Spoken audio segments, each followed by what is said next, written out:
오늘은 이 에베소서 2장 1절부터 10절 말씀을 세 개로 나눠서 함께 나누려고 하는데요.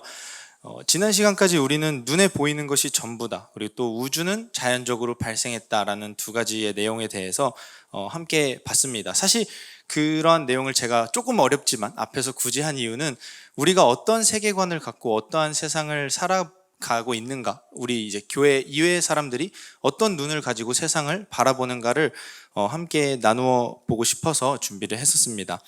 하지만 지난 시간까지 우리가 나눴던 내용은 그들이 보고 있는 세상은 굉장히 단면적이다라는 결론을 얻을 수 있었습니다. 그들이 보여지는 것은 우주는 점점 좋아질 것이다, 괜찮아질 것이다, 우주는 원래 그러했다라는 이 막연한 기대감으로 하루하루를 살아가고 있지 않은가를 나누어 보았습니다. 하지만 우리는 모든 보여지는 것은 그 안에 의미가 분명히 있고 또 관계 안에서 해석되어진다라는 것을 잘 알고 있습니다. 아무리 맛있는 음식이 내 눈앞에 많아도 내가 배고프지 않으면 그것은 가치가 되지 않습니다. 또 어떤 사람은 여러 사람들 눈에는 되게 피도 눈물도 없는 사람 같고 냉혈한 같지만 자기 부모님 눈에는 한없이 정 많고 마음 따뜻한 사람일 수도 있습니다. 그렇듯 보이는 것이 전부가 아니듯 그 너머의 의미를 이 세상도 가지고 있다는 것입니다. 결국 이 세상은 눈에 보이는 것 그리고 만져지는 것만이 가치가 될 수 없다라는 것을 지난 시간까지 나누었습니다. 결국 그 관계 안에서 그 모든 것은 가치나 의미가 발생합니다. 지금 오전 예배에 목사님이 계속 언어 시리즈로 설교를 해주시고 계신데 말도 참 그런 거를 잘 보여주고 있지 않은가라고 늘 생각을 합니다. 예를 들면 친구끼리 영화를 볼 때나 음식을 먹을 때 뭐 먹을래? 뭐 볼래? 라고 했을 때 네 맘대로 해 라고 했을 때 우리의 대답은 참 쉽습니다. 근데 여자친구 혹은 아내 혹은 부모님이 네 맘대로 해 라고 했을 때는 똑같은 대사여도 그 의미가 달라질 때가 있습니다. 이것을 이론화시키고 아무리 체계화시켜서 나름대로의 정답을 만들어서 공식을 만들어 봐야 그것이 적절하게 사용되지 못할 때가 너무나도 많습니다. 나름대로 공식을 만들어서 네 맘대로 해 라는 아내의 말에 어떻게 내 맘대로 할 수가 있겠어, 그래도 당신이 좋은 대로 해야지 라고 할 때 도움이 될 때가 있지만 때로는 아니 남자가 그것도 못 정해? 라고 핀잔을 줄 때도 있습니다. 이렇듯 말도 관계 안에서 이해돼야 되고 말도 의미를 담고 있다라는 것입니다. 그때 그 말만 보고 그때 그 상황만 보고 내 나름대로의 분석하고 답을 내리는 것이 아니라 내 아내가 어떤 사람이고 그 사람이 어떤 사람인지 알았을 때 비로소 온전한 의미를 알 수 있다는 것입니다. 보이고 들리고 만져지는 것 너머의 관계 안에서의 그 의미를 우리는 볼 수 있어야 합니다.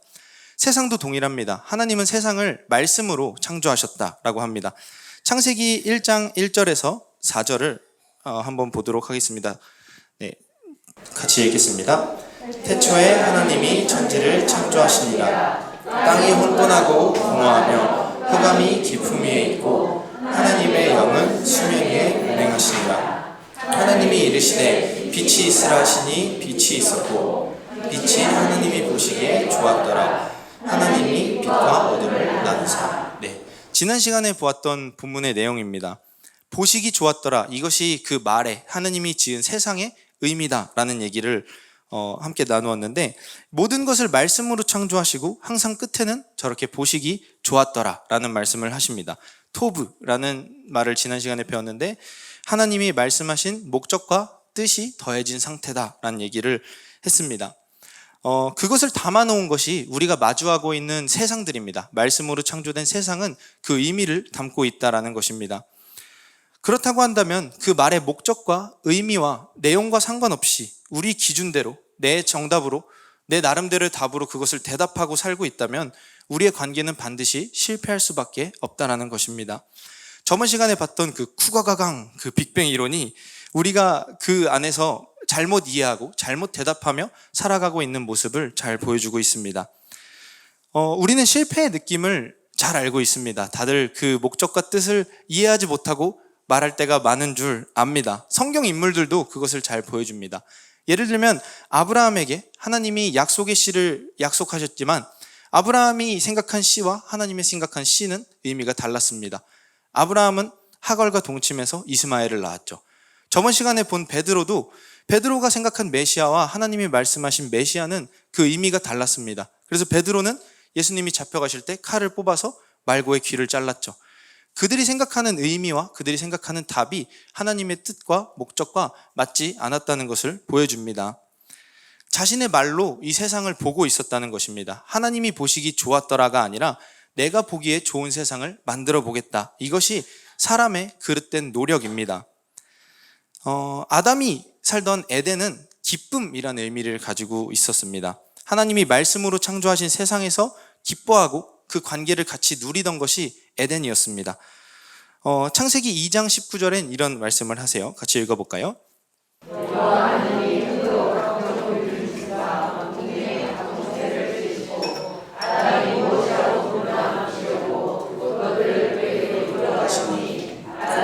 생물을 부르는 것이 곧 그 이름이 되었더라. 여기서 보면 하나님이 하신 말들을 아담이 이해하고 있었다는 것을 볼 수가 있습니다. 모든 창조는 하나님의 뜻과 목적을 담고 있었고 아담은 그 의미를 알고 있었다라는 것입니다. 그러니 제대로 누릴 수 있었겠죠. 어머니 아버지 하시는 말만 제대로 이해한다면 우리는 그 관계 안에서 충분히 잘 누릴 수 있습니다. 계속 그렇게 해, 네 마음대로 해 라고 했을 때 빨리 그만할 줄 알아야 합니다. 그런 의미 없이 찾는 나의 행복들, 내 잠깐의 기쁨을 위한 행복들은 결국 실패로 돌아옵니다. 이 아담도 선악과 사건 이후에 올바른 관계 안에서 누리지 못하는 모습을 볼 수 있었습니다. 창세기 3장 7절. 이에 그들의 눈이 밝아져 자기들이 벗은 줄 알고 무화과 나뭇잎을 엮어 치마로 삼았더라 라고 합니다. 이전의 관계 안에서는 아담이 자기 스스로 생명 없음을 부끄러워하지 않았습니다. 왜냐하면 자신은 아무 무가치한 흙이었지만 하나님이 주신 생기가 있었기 때문에 그것이 부끄러움이 되지 않았어요. 하지만 그것을 잃어버린 뒤 아담은 다른 것으로 자신의 생명 없음을 가리고 있는 모습을 보여주고 있습니다. 이 무화과 나뭇잎을 엮어 치마로 삼았더라. 이전의 모든 창조물들은 그 각각의 의미를 가진, 이름을 가진 것들이었는데 그것이 그 온전한 의미로 되어지는 것이 아니라 나를 가리기 위한 도구로, 내 필요를 위한 도구로 변형되는 것을 볼 수가 있습니다. 관계가 깨어진 이제는 그 목적을 잊은 채 자기의 생명 없음, 자신의 실패를 가리는데 급급한 도구로 사용됩니다. 아브라함과 베드로, 그리고 엉뚱한 것을 고치고 있는 우리들도 이와 같습니다. 실패한 관계에서 더 나은 해결책을 찾고자 하는 인간의 모습입니다. 인간들은 이런 답답한 속에서 깨어지지 않는 갈증 속에서 사는 것 같아요. 조금 더 나아짐에 대한 추구는, 조금 더 잘 살아보겠다라는 마음은 이런 우리의 답답함과 염려, 불안에서 기인합니다. 재미있는 것은 이러한 상태의 인간의 이해를 기독교뿐만이 아니라 불교도 이렇게 얘기를 하고 있다고 해요. 불교에서는 어느 것도 확신하지 못하고 불안정한 상태로 살아가는 모든 인간을 중생이라는 말로 표현을 합니다. 저는 이 말을 초등학교 들어가기 전에 처음 안 것 같은데 이 말을 어떻게 알게 되었냐면 저희 집에 제 어렸을 때 모습이 담긴 비디오가 하나가 있습니다. 그때 6, 7살 정도의 비디오가 찍혀 있는데 제가 고무동력기가 참 가지고 싶었던 때가 있었던 것 같아요. 그래서 그때 놀이터에서 4, 5학년 형들이 가지고 있는 이 고무동력기가 너무 탐이 난 나머지 잠깐 내려놓은 그 고무동력기를 가지고 열심히 뛰고 도망간 적이 한 번 있습니다.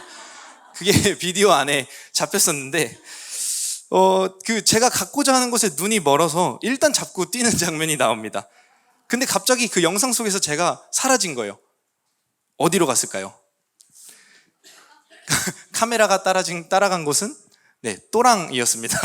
또랑의 고무동력기를 잡은 채로 누워서 울고 있는 모습이 이제 카메라에 찍혀 있었는데 그때 저희 아버지가 하신 말이 있어요. 어휴, 이 답답한 중생아 라고.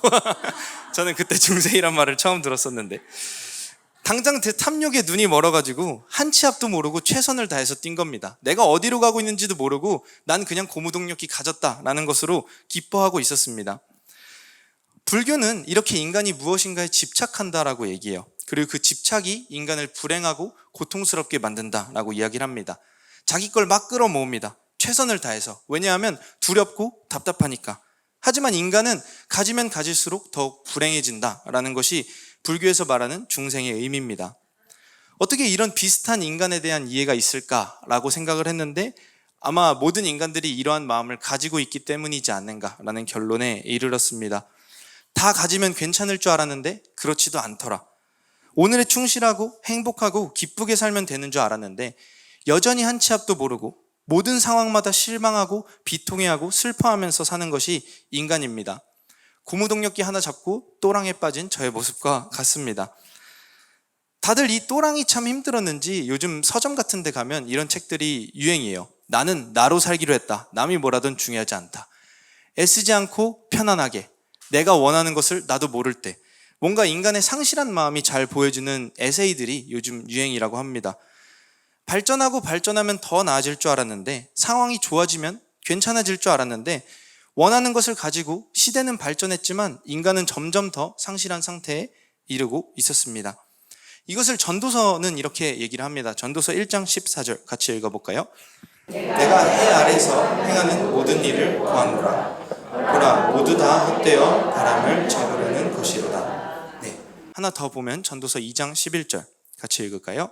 그 후에 내가 생각해 본즉 내 손으로 한 모든 일과 내가 수고한 모든 것이 다 헛되어 바람을 잡는 것이며 해 아래서 무익한 것이로다. 전도서가 말하는 그 헛되다라는 것은 이런 헛된 의미 없는 인생 그만 살자라는 의미가 아닙니다. 우리가 해 아래서 수고하고 노력하고 있는 그 방향이 잘못됐다라는 것을 전도서는 말해주고 있습니다.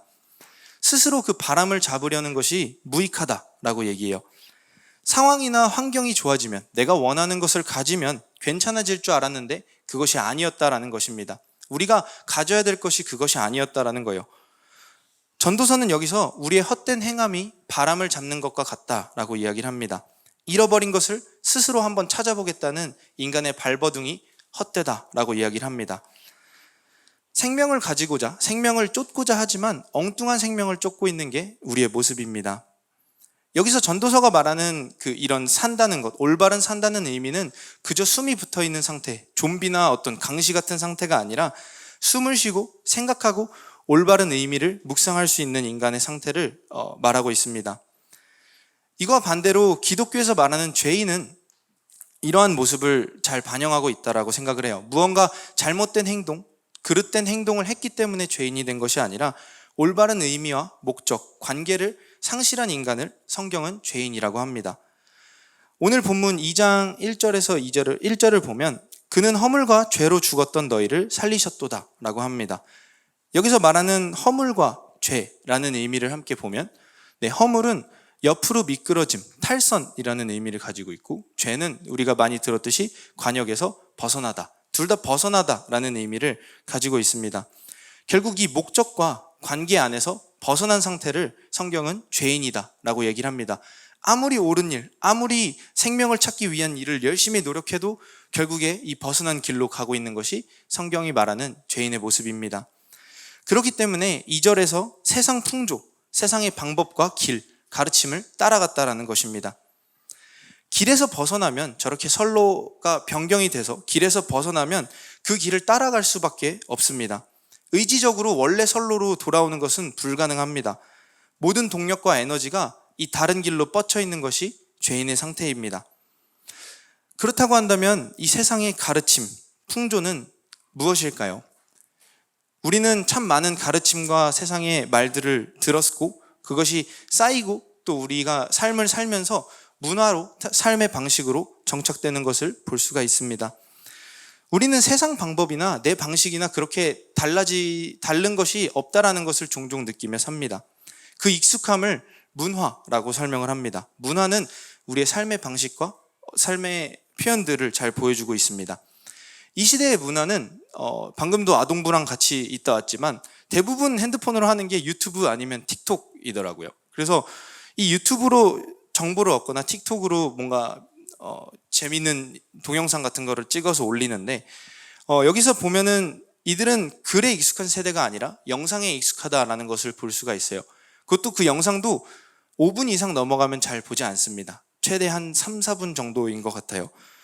이 짧고 굵은 이 동영상, 이것이 굉장히 익숙한 세대가 요즘 점점 다가오는 세대들이지 않는가 생각이 듭니다. 이들이 보여주는 삶의 방식은 쉽게 지겨워하고 쉽게 허무해한다라는 거예요. 그렇기 때문에 짧고 굵은 강한 자극의 쾌락을 쫓는 것이 이 현대의 또 어린이들이고 또 우리의 청년들도 그러한 문화 속에서 살아가고 있다라는 것입니다. 이 문화는 사실 이 문화라는 말은 밭을 경작하다라는 의미에서 왔다라고 해요. 결국에 우리의 삶의 생계와 분리할 수 없고 우리가 살고 있는 방식과 분리할 수 없는 것이 문화입니다. 결국에 이런 문화들은 우리가 지금 뭘 위해서 살고 있는가를 가장 잘 보여주고 있다라는 것입니다. 우리가 허물과 죄로 죽었다. 하나님이 원래 가려던 그 길에서 목적에서 벗어났다라고 한다면 온전한 방식으로 온전한 방향으로 즐기고 있는 문화가 과연 있을까요? 겉으로는 화려하지만 알 수 없는 허무함을 살고 있는 것이 요즘 세대의 인간이라는 생각이 들었습니다. 네, 이렇게 겉으로는 화려하지만 사실 그 이면을 보면 알 수 없는 허무함을 사는 것이 우리의 인간입니다. 네, 이것을 잘 보여주는 영화 한 편을 제가 오늘 소개해 드리려고 하는데요. 몇 달 전에 이제 아카데미에서 상을 받은 영화가 있죠. 기생충이라는 영화가 있는데 그 영화를 만든 봉준호 감독이 있습니다. 이분이 만든 또 다른 작품이 설국열차라는 영화가 있어요. 2013년도쯤에 나온 영화인데 네, 보신 분들도 있고 안 보신 분들도 있겠지만 그 배경은 이렇습니다. 그 긴 빙하기가 지구에 찾아오게 돼요. 지구에는 사람이 살 수 없게 됩니다. 근데 이것을 미리 예견한 사람 한 명이 있었습니다. 그 사람 이름은 윌포드라는 사람인데 그 사람이 저 기차, 열차를 만들어낸 거예요. 절대 꺼지지 않는 동력으로 열차를 하나 만듭니다. 이것은 똑같은 위치에서 출발해서 1년이 지나면 다시 제자리로 돌아와요. 그것이 시간이 됩니다. 이들은 이 제자리에 돌아왔을 때 해피 뉴 이어 하고 새해 축복 인사를 하면서 파티를 즐겨요. 이 한 바퀴 돌 때가 1년이 딱 지난 거죠. 이 안에서 날짜와 시간도 셀 수 있고 식물도 만들고 동물도 키우면서 나름대로의 세상을 하나 만들어서 살게 됩니다. 밖에 있던 사람들 중에 생존한 사람들은 이 열차 안으로 다 타게 됐어요. 근데 이 열차는 재밌는 게 각 칸마다 생활 수준이나 문화가 다릅니다. 지금 이렇게 보시면은 제일 처음에 뭐 유치원이나 초등학교도 있고 그리고 오른쪽에 보면 식물이나 뭐 동물을 키우기도 하고 이 좌측 아래에 보면은 맨 끝에 칸 사람들은 되게 가난한 모습으로 살고 앞쪽으로 갈수록 저렇게 화려한 파티를 즐기면서 사는 사람들의 모습을 볼 수 있습니다. 이 윌포드 씨가 만들어낸 이 기차 안의 문화는 사람들의 머릿속에 프로그래밍 된 것 같이 살고 있었습니다. 각 사람은 각 칸의 수준에 맞게 각 칸의 생활 방식대로 살고 있었어요. 어릴 때부터 저렇게 교육을 받으면서 살게 됩니다. 그 중에서도 저기 왼쪽 아래쪽에 보면 좀 가장 허름한 옷을 입고 가장 더러워 보이는 사람들이 있죠. 이들이 맨 끝에 꼬릭한 사람들인데 이들은 빛 한 점 들어오지 않는 창고 속에 살고 있습니다. 네, 이들은 아무런 힘도 없고 노력을 해서 나아진다라는 기대감도 없는 사람들이요. 그저 앞에서 나오는 앞칸에서 주는 양갱을 받아먹고 사는데 나중에 보면 이 양갱이 바퀴벌레로 만든 걸로 볼 수가 있습니다. 뭘 주는지도 모르고 주는 대로 먹고 살고 있는 게 맨 끝칸의 사람들의 삶의 방식입니다. 그리고 또 이 앞칸에서 주기적으로 맨 끝에 칸에 와서 아이들을 데려가요. 키를 잰 다음에 키에 맞는 아이들을 뽑아갑니다. 영화 마지막에 나오는데 그 아이들은 맨 앞칸에서 부품으로 사용이 됩니다.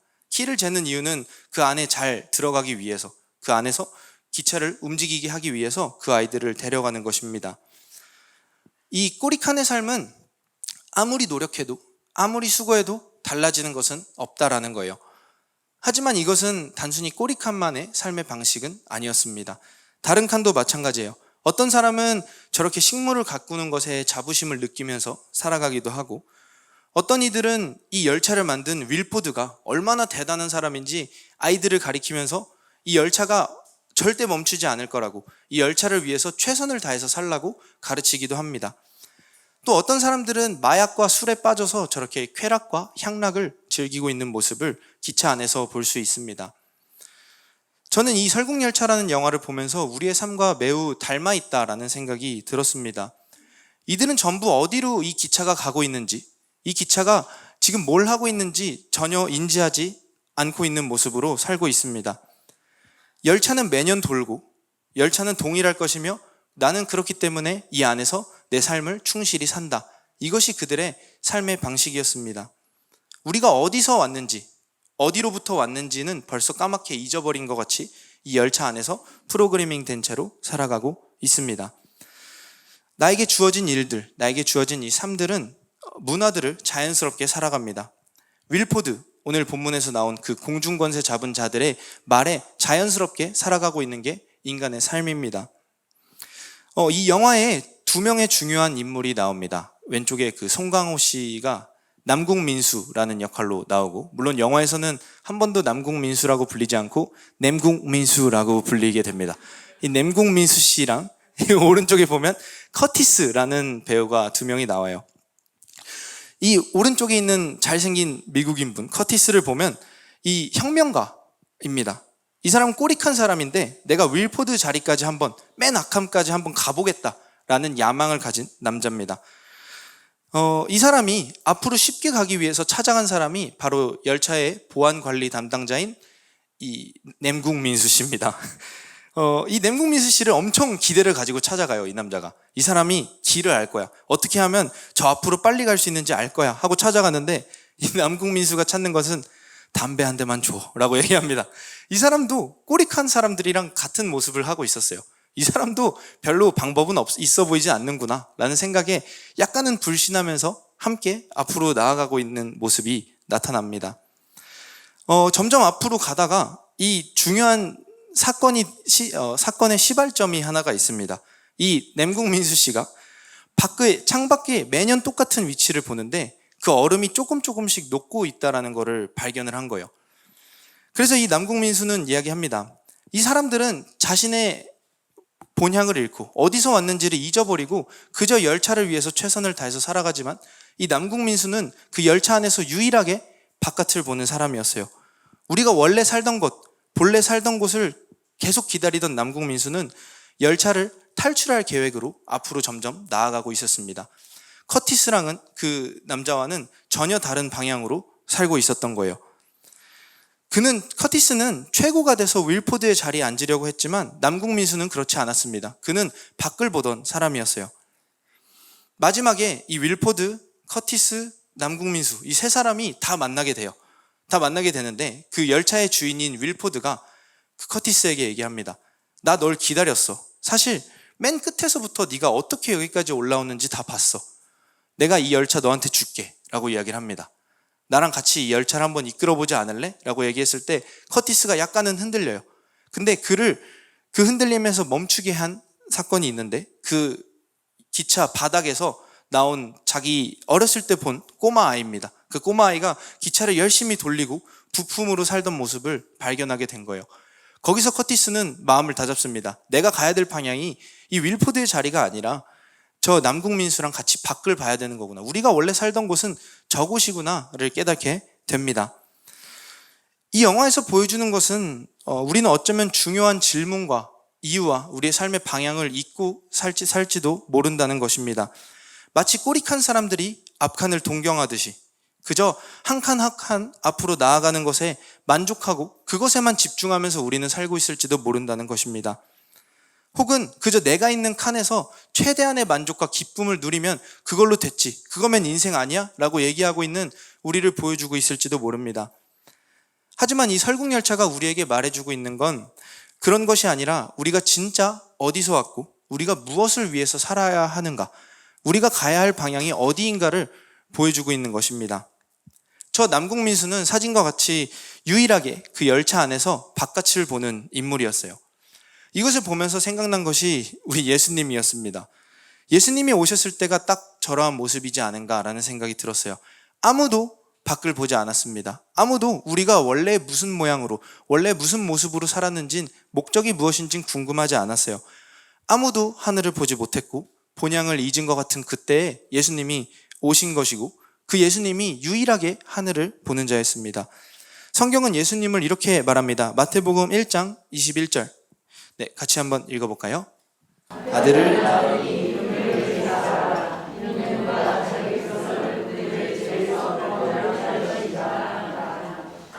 네, 아까 보았듯이 죄는 어떠한 잘못된 행동을 한 것이 아니라 올바른 의미와 목적에서 벗어난 상태, 관계를 상실한 상태라고 말씀드렸습니다. 이 열차에서 그저 최선을 다하고 있는 인간들, 예수님은 거기서 구원이라는 말씀을 하십니다. 밖을 보게 하신다. 우리가 살고 있는 그 방향에서 다른 방향, 다른 지향을 보게 하신다는 것입니다. 네가 원래 가야 될 방향, 네가 원래 살아야 될 방향은 이쪽이 아니야 라고 예수님은 오셔서 그것을 말씀하신 것입니다. 하지만 이것을 들은 사람들의 반응은 어땠을까요? 요한복음 1장 10절에서 11절입니다. 그가 세상에 계셨으며 세상은 그로 말미암아 지은 바 되었을 때 세상이 그를 알지 못하였고 자기 땅에 오매 자기 백성이 영접하지 아니하였으나 라고 합니다. 사람들은 아이러니하게 이 설국열차의 부당함을 느끼거나 이 세상의 불합리함을 느낍니다. 하지만 밖으로 나가자라는 말을 그렇게 좋아하지는 않습니다. 그 커티스라는 남자와 닮아 있어요. 열차 밖을 보면, 열차 밖에서 이 안을 보면 우리가 살고 있는 이 시기, 경쟁, 질투, 우리가 살고 있는 이 방향들과 목적들, 삶의 방식들은 아무것도 아님에도 불구하고 열차 밖에서는 더욱 온전한 의미로 그 모든 것들을 즐길 수 있고 훨씬 더 좋은 열매를 누리고 맛보며 기뻐할 수 있는데 우리는 나를 가리기 위한 그 무화과 나뭇잎밖에 보지 못하는 모습을 볼 수 있습니다. 그것에서 눈을 뗄 수가 없는 것입니다. 예수님은 관역에서 또 길에서 벗어나 살아가고 있는 모든 죄인들에게 오셨습니다. 그것을 포기할 수 없는 우리들에게 오셔서 우리와 같은 모습으로 오셨지만 전혀 다른 방향을 보여주는 것입니다. 목숨 걸고 살고 있는 이 열차 속에서 유일한 길로 오셨다는 게 예수님의 말씀입니다. 요한복음 14장 6절입니다. 예수께서 이르시되 내가 곧 길이요 진리요 생명이니 나로 말미암지 않고는 아버지께로 올 자가 없느니라 라고 하십니다. 진짜 본향으로 아버지께로 가는 유일한 길을 따르는가 아니면 기차의 부품으로 남아서 사는가, 이 말씀은 이것을 물어보고 있는 것 같았습니다. 성경에 보면 두 가지 나라가 등장을 합니다. 하나님의 나라와 세상. 성경은 세상에 있지만 세상에 속하지 않고 하나님 나라에 속하여 사는 자들을 나그네라고 표현을 합니다. 그들은 본향을 찾는 자, 밖을 보는 자들입니다. 히브리서 11장 13절에서 14절 같이 읽어볼까요? 이 사람들은 다 믿음을 따라 죽었으며 약속을 받지 못하였을 때 그것들을 멀리서 보고 환영하며 또 땅에서는 외국인과 나그네임을 증언하였으니 그들이 이같이 말하는 것을 자기들이 본향을 찾는 자임을 나타냅니다. 외국인과 나그네는 자기가 더 많이 가지기 위해서 이 땅을 살지 않습니다. 짐이 많아지면 오히려 불편한 것이 나그네의 삶입니다. 또 외국인과 나그네는 어느 한 곳에 안주해서 큰 집을 원하거나 움직이지 않는 집을 원하지 않습니다. 그들의 목적은 여행이고 그들의 본향은 따로 있다라는 거예요. 그들의 정체성은 어느 나라에 가도 바뀌지 않는 정체성을 가지고 있습니다. 그들은 다른 시민권을 가지고 있는 사람들입니다. 어쩌면 우리는 이 열차 밖에 나가면 죽는다, 열차 밖에 나가면 사람이 살 수 없을 것이다 라고 말하는 윌포드, 공중권세 잡은 자의 말에 속고 살고 있을지도 모릅니다. 하지만 우리는 생각을 해봐야 돼요. 우리가 이 세상에서 부품으로, 이 세상에서 우리의 것을 많이 가지기 위해 사는 것이 우리의 시민권, 우리의 정체성인가? 이것을 보여주고 있는 것입니다. 오늘 본문에서 이 세상 풍조를 따른다라는 것은 그저 나쁜 일을 말하지 않습니다. 제가 이 새신자 관련된 몇 가지 책을 봤을 때 의외로 한 30, 40대 되는 남성분들은 이게 진짜 고민이라고 해요. 담배 피는 게 불편해서 혹은 술 마시는 게 불편해서 교회에 나오기 싫다라는 고민이 은근히 꽤 많은 부분을 차지한다라는 생각이 들었어요. 하지만 세상 풍조는 이러한 것만을 이야기하고 있지는 않습니다. 세상 풍조라는 것은 세상의 부품으로서 맹목적인 최선을 다해서 사는 것입니다. 어디로 가는지 잊어버린 것이고 그저 언젠가는 멈출 혹은 멈추지 않을 것 같은 이 기차, 이 세상 안에서 부품으로 살다 가는 것이 세상 풍조를 따르는 삶입니다. 세상 풍조를 따른다는 것은 그저 나쁜 일을 하는 것이 아니라 오히려 삶에 지나치고 목적 없이 충실하는 것이 세상 풍조를 따른다는 것입니다. 아까 말했듯이 관계와 상관없이 말들을 이해하는 거예요. 네 맘대로 해 라는 그 말에 진짜 내 맘대로 하고 있는 것이 세상 풍조를 따르는 것입니다. 근데 우리는 느낌 압니다. 진짜 내 맘대로 하면 큰일 납니다. 이와 비슷한 예로 저희가 필리핀 선교 가기 전에 청년부끼리 읽었던 나의 끝 예수의 시작이라는 책이 있습니다. 거기서 예화 하나를 그 목사님이 설명을 해주세요. 제가 한번 수요 예배 예전에 나눴던 것 같은데, 거기서 눈사태 속에서 갇힌 사람이 어떻게 탈출할 수 있는가를 알려주고 있습니다. 그 책도 약간 이런 뉘앙스로 말해요. 우리도 언젠가 한 번쯤은 눈사태에 갇힐 수 있으니 정말 실용적인 지식입니다. 꼭 알아야 합니다. 라고 이야기를 합니다. 책에서 소개하는 눈사태에서 살아남는 방법은 두 가지입니다. 첫 번째는 침을 뱉어라. 의외죠. 두 번째는 팔아입니다. 퍼퓰러 사이언스라는 과학 잡지를 보면은 눈사태 안에서 죽은 사람들을 발견했을 때 그 원래 죽었던 자리보다 10m 이상은 더 파고 들어갔다라는 것을 볼 수가 있어요. 그 안에서 두려움과 불안함 때문에 맹목적인 파는 행위를 만들어낸 것입니다. 살기 위한 행동이었지만 그것은 자기가 오히려 더 깊은 죽음으로 내려가고 있는 행동이었다라는 거예요. 그래서 이 책에서 말하는 것이 방향을 알기 위해서 침을 한번 뱉어봐라 라는 것입니다. 지구의 중력은 그 침을 끌어당길 것입니다. 그러면 우리는 그 침과 반대로 파내면 되는 것입니다. 침이 흐르는 쪽이 땅이란 것을 알게 되고 그때 우리는 비로소 방향이란 걸 알게 됩니다. 마찬가지라는 생각이 들었어요. 돈을 버는 것, 일에 충실한 것, 효도하는 것, 선한 말, 선한 행동, 착한 일하는 것, 이런 모든 살기 위한 삶의 행동들은 그 파는 것 자체가 문제가 되지는 않습니다. 중요한 것은 방향이라는 것입니다. 제가 일부러 방금 전에 예시를 좋은 말, 좋은 일들만 말씀드린 것은 우리가 잘못된 행동, 막 사람한테 욕을 한다거나 거짓말을 한다는 거나 이런 거는 법으로 지정할 만큼 우리가 하면 안 된다는 것을 잘 알고 있습니다. 그것이 문제라는 걸 잘 압니다. 하지만 우리는 내가 잘하고 있다라는 행동은 보통 문제가 되지 않을 거다라는 생각에 살고 있습니다. 하지만 이 눈사태 속의 비유는 오히려 살고 있다라고 생각하고 하는 이 행동들이, 내가 옳다라고 하는 이 행동들이 오히려 죽음으로 가고 있다라는 것을 잘 보여주고 있습니다. 보통 문제는 내가 잘하고 있다라는 것에서 문제가 되지 않는가 생각을 해봤습니다. 눈사태에서 침을 뱉고 있는 행동, 그 긴박한 상황 속에서 당장 죽음이 눈앞에 있는 상황에서 침을 꼴깍꼴깍 모으고 있는 이 행동이 사실은 객관적으로 봤을 때는 옳지 않은 행동입니다. 당장 파는 게 객관적으로 봤을 때는 훨씬 옳습니다. 하지만 진짜 문제는 이 침을 뱉기까지의 과정이 아니라 무작정 파내는 일입니다. 객관적으로 옳은 일, 객관적으로 선해 보이는 일이 때로는 나의 문제를, 나의 죄를 가장 잘 보여준다라는 것을 보게 되었습니다. 우리의 복음도 이것을 선포하고 있어요. 로마서 3장 27절에서 28절입니다. 같이 한번 읽어볼게요. 그런즉 자랑할 때가 어디냐? 있을 수가 없느니라. 무슨 법으로냐? 행위로냐? 아니라 오직 믿음의 법으로니라. 그러므로 사람이 의롭다 하심을 얻는 것은 율법의 행위에 있지 않고 믿음으로 되는 줄 우리가 인정하노라. 오늘 본문도 이것을 같이 말해주고 있습니다. 에베소서 2장 8절에서 9절입니다. 네, 같이 읽어볼게요. 네, 너희는 그 은혜에 의하여 믿음으로 말미암아 구원을 받았으니 이것은 너희에게서 난 것이 아니요 하나님의 선물이라. 행위에서 난 것이 아니니 이는 누구든지 자랑하지 못하게 함이라.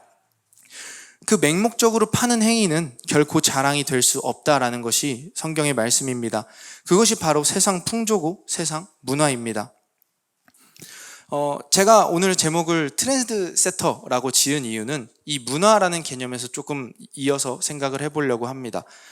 트렌드 세터는 그 트렌드 속에서 문화와 유행을 만들어내는 사람들이 트렌드 세터라는 말을 붙입니다. 네, 사진을 보시면 미니스커트의 트렌드를 처음 가지고 오신 윤복희 선생님도 있고 또 저 힙한 스타일을 처음 가져온 서태지와 아이들도 있습니다. 그리고 또 제 청년 세대는 다 아는 지드래곤도 있죠. 저 머리 아무도 안 할 것 같지만 학교에 한 명쯤은 다 있었어요. 네, 이 세상에서 말하는 트렌드 세터들은 이러한 모습입니다. 이 트렌드 세터라는 말은 시대의 풍조나 유행 등을 조사하는 사람, 선동하는 사람이란 뜻이고, 소비자의 원함, 원치나 니즈, 필요를 민감하게 캐치하고 많은 사람들을 그 방향으로 관심을 갖게 하는 것이 트렌드 세터다라는 말입니다. 아까 봤듯이 이 세상 풍조는 계속해서 바뀌고 변화하는 것처럼 보입니다. 소비자의 원함과 필요는 고정돼 있지 않고 바뀌는 것처럼 보여요. 이땐 이것이 맞지 않는가? 이땐 이것이 옳지 않는가? 라는 것처럼 보입니다. 하지만 세상 풍조는 우리가 알다시피 돌고 돕니다.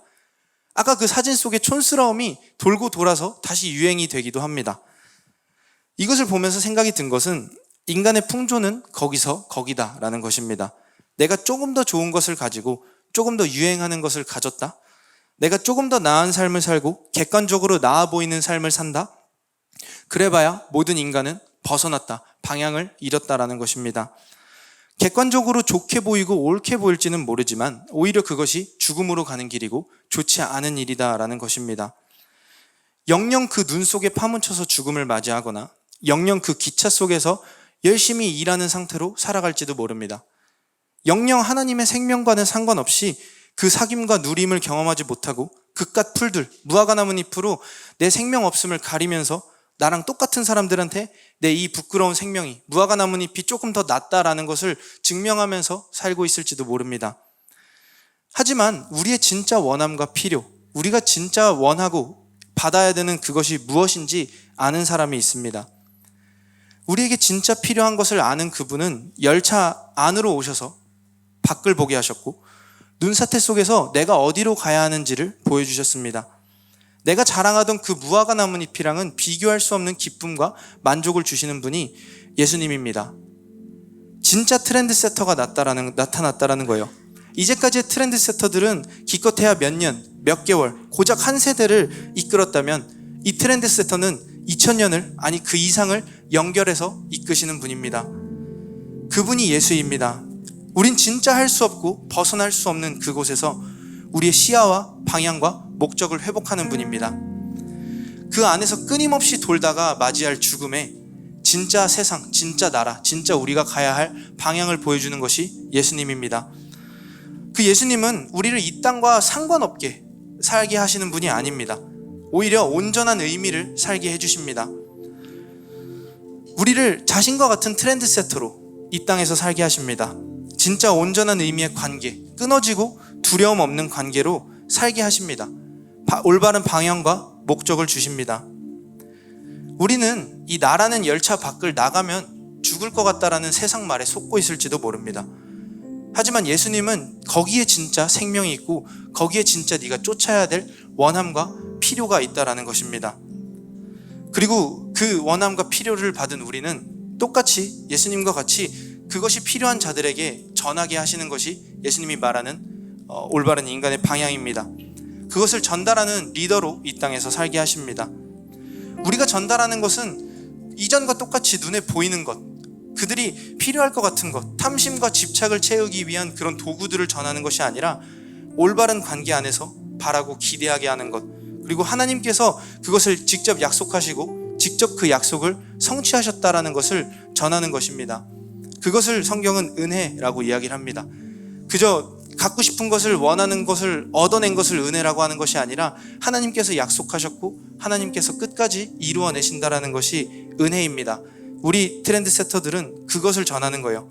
진짜 문화, 진짜 삶을 전하는 것입니다. 에베소서 2장 4절에서 7절 같이 한번 읽어볼까요? 2장 4절에서 7절은 이런 말씀을 합니다. 긍휼이 풍성하신 하나님이 우리를 사랑하신 그 큰 사랑을 인하여 허물로 죽은 우리를 그리스도와 함께 살리셨고 너희는 은혜로 구원을 받은 것이라. 또 함께 일으키사 그리스도 예수 안에서 함께 하늘에 앉히시니 이는 그리스도 예수 안에서 우리에게 자비하심으로써 그 은혜의 지극히 풍성함을 오는 여러 세대에 나타내려 하심이라. 부품으로 살다 끝날 것 같은 인생에, 방향을 상실한 것 같은 인생에 직접 오신 것이 바로 예수 그리스도입니다. 밖을 보라는 말이 이해가 되지 않았고 내가 한번 해보겠다, 내가 한번 좋은 상황, 좋은 상태 만들어 보겠다라는 그 모든 순간에도 말씀하고 계셨습니다. 행복을 쫓아서 내 만족을 따라 사는 삶이 나쁘지 않고 편안하다라는 것은 우리 모두가 잘 압니다. 당장에 돈밖에 모르다가 내가 하고 싶은 거 하게 됐을 때 그 기쁨은 우리가 참 잘 알고 있습니다.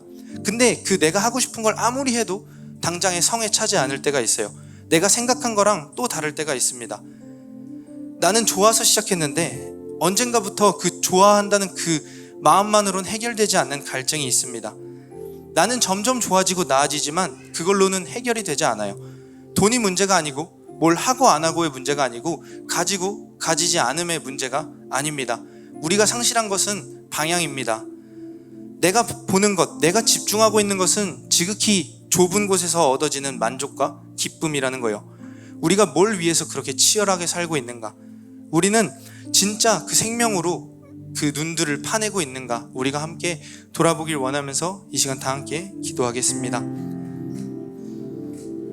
우리 함께 같이 기도할 것은 우리는 끝까지 할 수 있다고, 우리는 끝까지 우리의 상황을 좀 더 낫게 만들 수 있다라는 아직 우리의 가능성을 가지고 산다라는 것입니다.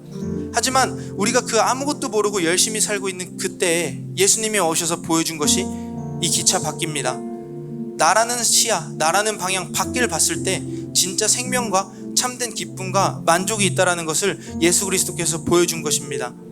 내가 그 생명을 원해서 찾은 것도 아니고 내가 그 생명을 노력해서 얻어낸 것도 아닙니다. 그것을 성경은 은혜라고 이야기를 합니다. 우리가 그럼 구해야 할 것은 열심히 노력하고 선행으로 그것을 얻어내는 것이 아니라 그 은혜를 구해야 합니다. 우리가 오늘 이 시간 함께 기도할 것은 그 은혜가, 새로운 시야가 우리의 이 땅을 살아가는 가중에 구해지기를 원하면서 우리 시간 다 같이 한 마음으로 기도하도록 하겠습니다.